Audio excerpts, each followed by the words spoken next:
मित्रांनो नमस्कार. मनोगतमध्ये आपले मनापासून स्वागत. मित्रांनो, प्रसिद्ध लेखक व ब्रिटिश विचारवंत जॉर्ज बर्नार्ड शॉ यांचं एक वाक्य आहे. ते वाक्य अतिशय प्रसिद्ध आहे. ते वाक्य कालच्या अहिल्यानगरमधील पारनेर तालुक्यातील एका कीर्तनकार महाराजांच्या विकृतीला तंतोतंत असं लागू पडतंय. काय म्हणतात जॉर्ज बर्नार्ड शॉ हे तुम्हाला माहीत आहेत का?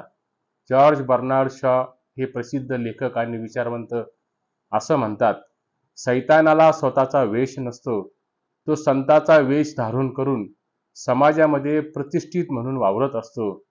मी हे का आणि कशासाठी सांगतो हे एव्हाना आपल्या लक्षात आलंच असेल. अहिल्यानगर जिल्ह्यातील पारनेर तालुक्यात एका 17 वर्षाच्या मुलीवर कीर्तनकार असलेल्या महाराजांनी केलेल्या लैंगिक अत्याचाराच्या घटना ही काल उघडकीस आली आणि ह्या घटनेने संपूर्ण महाराष्ट्र हादरून गेला. गेल्या 5 वर्षांपासून हा महाराज त्या मुलीचे लैंगिक शोषण करीत असल्याची ही घटना आहे. वारकरी संप्रदायाला काळीमा फासणारी ही घटना आहे. वारकरी संप्रदायाला खाली मान घालून लावणारी ही देखील घटना आहे. 700 वर्षापूर्वी संत तुकाराम महाराज, संत ज्ञानेश्वर महाराज, संत एकनाथ महाराज, संत चोखोबा महाराज यांनी वारकरी संप्रदायाचा समृद्ध पाया महाराष्ट्रामध्ये रोवला. त्याच वारकरी संप्रदायाचा वेशाख परिधान करून 12 वर्षाच्या मुलीचे वय असल्यापासून सतत 5 वर्ष म्हणजे आता त्या मुलीचे वय 17 होते, त्या मुलीवर हा नराधाम लैंगिक अत्याचार करत होतात, बलात्कार करत होतात. कीर्तनकार असलेल्या महाराजांचे हे हिरीस कृत्य करण्याचे कारस्थान पाहून खरं सांगतो आमच्या पंचेंद्रियावर विश्वास देखील बसला नाही. यशवंत एकनाथ थोरात उर्फ अण्णासाहेब गुंजाळ असे या कीर्तनकार महाराजाचे नाव आहे. घटना जरी पारनेर तालुक्यातील असली तरी हा भोंदू महाराज नाशिक जिल्ह्यातील सिन्नर तालुक्यातील पाथरे गावचा रहिवासी असल्याचं या ठिकाणी समजतं आणि या भोंदू महाराजाची याच पाथरे गावातून हाकलून दिल्याची माहिती आता मात्र या ठिकाणी सांगितली जाते.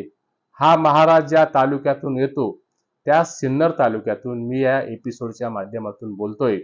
काल या गुंजाळ महाराजाच्या करामती बाहेर आल्यानंतर सिन्नर तालुक्यातील पाथरे गावातून माझ्या अनेक सहकारी मित्रांचे फोन मला या ठिकाणी आले. हा महाराज कुठला आहे, कुठल्या जाती धर्माचा आहे, हा भाग या ठिकाणी सोडून द्या. मुळात गुन्हेगाराला जात, धर्म, पंथ आणि वंश असा कुठलाही धर्म नसतो. गुन्हेगार ही त्याची जात असते आणि तोच त्याचा धर्म असतो. ज्या वारकरी संप्रदायाच्या नावाखाली भक्तीचे, ज्ञानाचे मळे महाराष्ट्रात फुलले गेले, संतांच्या संतवाणीने महाराष्ट्र हा अक्षरशः भिजून निघाला, त्याच महाराष्ट्रात आता कीर्तनाच्या माध्यमातून द्वेष आणि तिरस्काराचे मळे ही फुलवू लागले. त्याच कीर्तनाच्या माध्यमातून धर्मांतेवर महाराष्ट्र भाजला जातोय. त्यातून आता मात्र महाराष्ट्राची सुटका होते की नाही असा प्रश्नांकित प्रश्नचिन्ह या ठिकाणी निर्माण होतो. आम्हाला नथुराम गोडसे व्हावे लागेल अशी धमकी याच अहिल्यानगर जिल्ह्यातील संगमनेरमधील एका कीर्तनात संग्राम भंडारे नावाच्या एका कीर्तनकाराने दिलेली होती. आणि या धमकीचा अर्थ काय होतो हे मात्र आपल्याला वेगळे सांगण्याची आवश्यकता नाही. मुळात महाराष्ट्रातील आज जे वारकरी संप्रदायातील कीर्तनकार आहेत त्यातील 80% किंबहुना त्यातील 75% कीर्तनकार हे एका विशिष्ट पक्षाच्या विचारधारेला बांधले गेलेले आहेत. ते एका विशिष्ट पक्षाच्या स्लीपर सेल म्हणून हे या ठिकाणी काम करतात. आमच्याकडे असाच एक कीर्तनकार आहेत, त्याचं नाव मी घेऊ शकतो, पण उगाचच कशाला त्याचं नाव घेऊन नसलेलं मोठं पण त्याला द्यायचं. एखाद्या गावात दशक्रिया विधीच्या निमित्ताने किंवा वर्षश्राद्धाच्या विधीच्या निमित्ताने कीर्तन चालू असले तर त्या कीर्तनामध्ये त्या स्थानिक लोकप्रतिनिधी आला की महाराज मूळ कीर्तनाचा अभंग सोडून, नारदाच्या गादीचा धर्म सोडून अशी काही चापुलशी तो त्या नेत्याची करायची की जणू काही तो भ्रष्ट लोकप्रतिनिधी, भ्रष्ट नेता वारकरी धर्मापेक्षा मोठा आहे असा त्यातून अन्वयार्थ निघतो.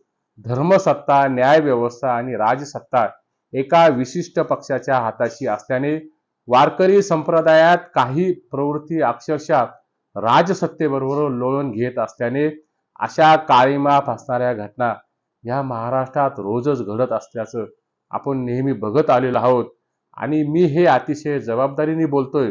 त्यामुळे वारकरी संप्रदायाचं दुर्दैवाने नको त्या ठिकाणी राजकीयकरण झाल्याचं या ठिकाणी स्पष्टपणाने अधोरेखित झाल्याशिवाय राहत नाहीत.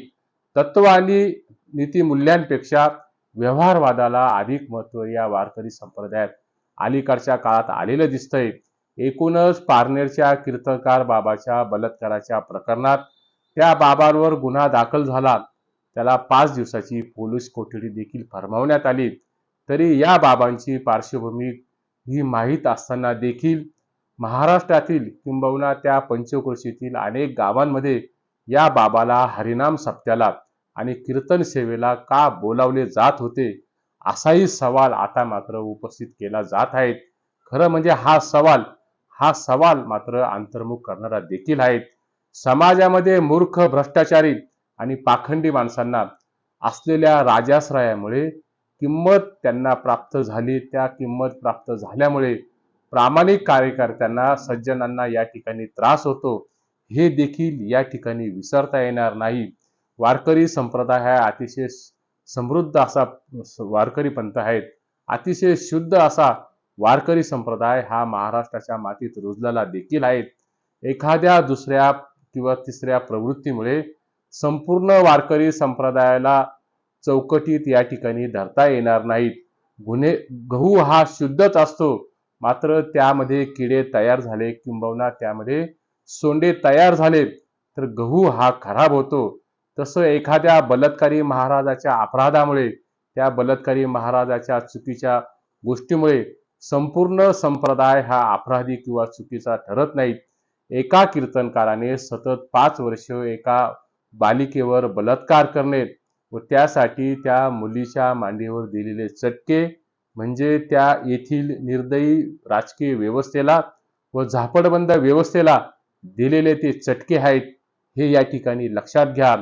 नदीचं मूळ आणि ऋषीचे कुळ हे विचारू नयेत असं व्यवस्थेने आमच्यावर लादलेलं असताना चिकित्सेचे दरवाजे बंद झाल्याने नको ते गैरफायदे हे असले समाजातील सैतान घेत असतात.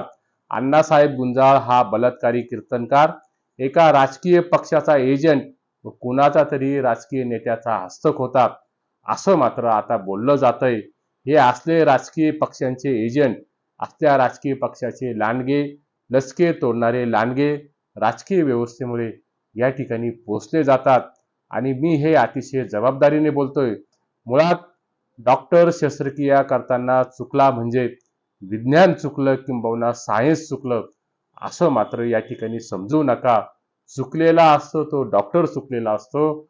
खरा कीर्तनकार हा भक्ती, ज्ञान आणि प्रबोधनाचा दूत असतो. ओठांवर तुकाराम आणि पोटात आसाराम असणारे कीर्तनकार हे भोंदू आणि पाखंडीच असू शकतात. याबद्दल आपल्याला काय वाटतं? आपले मत कमेंट बॉक्समध्ये नोंदवा. व्हिडिओला लाईक, चॅनलला सबस्क्राईब करा. नमस्कार.